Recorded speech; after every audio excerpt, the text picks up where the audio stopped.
Red lipstick. जी हाँ, आज हमारा वीडियो खेसारी लाल यादव पर ही है।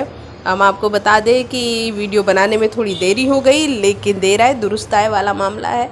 3 दिन में इस वीडियो ने 4.4 मिलियन व्यूज़ हासिल किया है, लगभग 190 लाख लाइक्स और 10,000 डिसलाइक्स।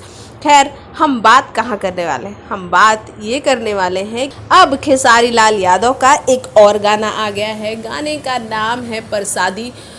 और आपको ये बता दें कि ये गाना आपको SRK म्यूज़िक पर सुनने को मिल जाएगा। गाना काफ़ी अच्छा है और बोल जिस तरह से खेसारी लाल यादव के गानों के होते हैं। वैसे हम आपको बता दें कि आज हम बात रेड लिपस्टिक की ही करेंगे। जिस तरह से गाने ने बवाल मचाया हुआ है, लोगों को ये गाना बहुत पसंद आ रहा है और गाना वाकई पिक्चराइजेशन वाइज अब तक के खेसारी के जितने भी गाने आए थे सभी से अच्छा है। क्वालिटी वाइज भी अच्छा है, पिक्चराइजेशन भी अच्छा है, साथ ही खेसारी ने जिस तरह से कॉस्ट्यूम पहने हैं वो भी अच्छे हैं, उनके साथ जो मॉडल है वो भी अच्छी हैं। केटी और खेसारी की आवाज़ हमेशा एक दूसरे को कॉम्प्लीमेंट करती है।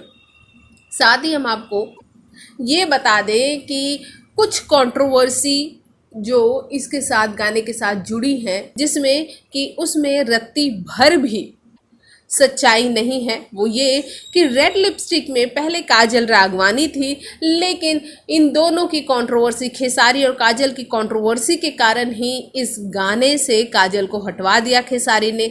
ऐसा बिल्कुल नहीं था। आपको बता दें, ये गाना जब खेसारी लाल यादव बिहार से आ गए तब इस प्रोजेक्ट्स पर बात शुरू हुई है और फिर इस प्रोजेक्ट पर काम होना शुरू हुआ है।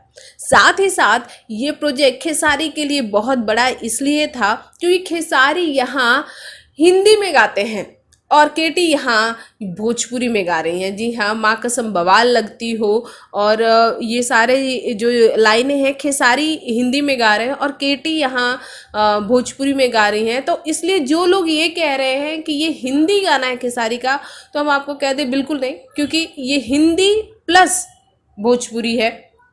और इस गाने से जुड़ी एक और बात, बहुत सारे लोग खेसारी के फैंस जिन्होंने ये कहा है कि इस गाने पर लगातार रिपोर्ट मारा गया, जो कि इस गाने के व्यूज़ को काफ़ी घटाया गया, लेकिन इस गाने ने व्यूज़ के मामले में रिकॉर्ड तोड़ा है।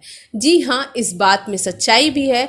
इस गाने पे काफ़ी रिपोर्ट आई थी। लोगों का ये कहना था कि ये गाना खेसारी लाल यादव का कॉपी गाना है, चुराया हुआ गाना है, जबकि ये मिथ है, ऐसा कुछ नहीं है। हाँ, ये बात और है कि रिपोर्ट मारा गया, जो कि आजकल भोजपुरी इंडस्ट्री में चलन सा चल चुका है। अगर खेसारी का गाना आएगा तो उस पर रिपोर्ट ज़रूर आएगी, फिर अगर पवन का गाना आएगा तो भी इस पर रिपोर्ट ज़रूर आएगी, अगर रितेश पांडे का गाना आएगा तो भी इस पर रिपोर्ट ज़रूर मारी जाएगी। क्योंकि अब एक ये जो दुश्मनी वाला एंगल यहाँ है, सारा कुछ माजरा समझ में आ रहा है। लेकिन हाँ, जो जो चीज़ें इस गाने से जुड़ी थी हमने आपको बताई कि काफ़ी कुछ जो बातें चल रही थी कि ये गाना पहले काजल राघवानी को ऑफर हुआ था, लेकिन काजल राघवानी और खेसारी के जो कॉन्फ्लिक्ट हुए, जो उनके बीच झगड़े हुए, इस वजह से कंपनी से खेसारी ने ये कहा कि काजल राघवानी इस गाने में नहीं रहेंगी। ये बात सरासर गलत है।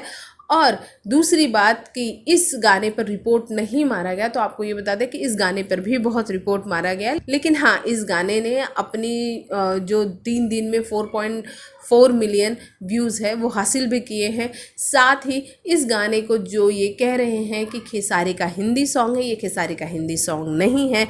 और आज खेसारी का परसादी देबू का ये गाना भी रिलीज़ हुआ है, ऑडियो रिलीज़ हुआ। इस गाने के साथ आपको बताएंगे हम अपने अगले वीडियो में कि कितनी बड़ी कंट्रोवर्सी हो रही है। जी हाँ, हो सकता है कि इस गाने को जो डिले किया गया था कि 21 को रिलीज़ होने वाला है, 21 की जगह ये गाना रिलीज़ हुआ 22 तारीख को, और इस वजह से फैंस काफ़ी कंफ्यूज हैं कि गाना रिलीज़ हुआ है कि नहीं हुआ है, क्योंकि मोस्ट ऑफ लोगों को पता था कि कल ही रिलीज़ हो। लेकिन इस गाने से जुड़ी हुई कंट्रोवर्सी पर हम वीडियो जल्दी बनाएंगे और आपके सामने बताएंगे कि क्या बहुत बड़ी कंट्रोवर्सी थी। भोजपुरी जगत की हॉट और मसालेदार गॉसिप के लिए हमें सब्सक्राइब करना बिल्कुल